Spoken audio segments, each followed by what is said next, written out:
rasy nahitan' Jesosy nanao asa fahagagana be da be.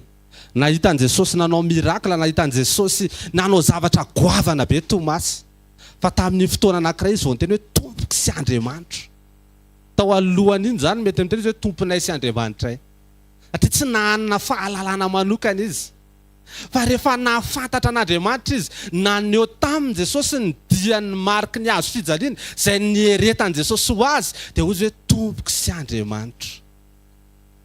Tanjon'Andriamanitra koa androany, ianao hiteny tahaka ny Tomasy hoe tompoko sy Andriamanitra. Mahalala azy manokana. Ny olona rehefa tena mahalala an'Andriamanitra, tsy mipanika ao anaty ady zany. Amen. Tsy mora miorory zany ianao.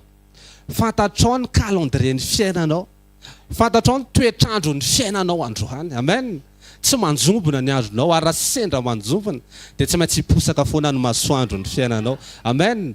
Lehibe lavitra ny fiandohanao noho ny fiafaranao zany lazay ny tenin'Andriamanitra ho anao zany. Fa mila miombona sy mahalala an' Jesosy ianao. Mila manantona an' Jesosy sanandro ianao mba hahatonga anao ahalala azy sy ahafantatra azy. Ary rehefa mahafantatra azy ianao dia tianao miombona aminy, tianao miaraka aminy, dia lasa maneho azy ianao, dia miparfum anao. Halleluja. Tsy ny déodorant anao niainga tany an-trano no eno, fa nianitry Kristy no hita manodidina anao izy sanandro satria mahalala azy ianao dia tonga fiainanao izy nahazo ny tany anatinao ray manontolo izy dia nanova momba anao ray manontolo.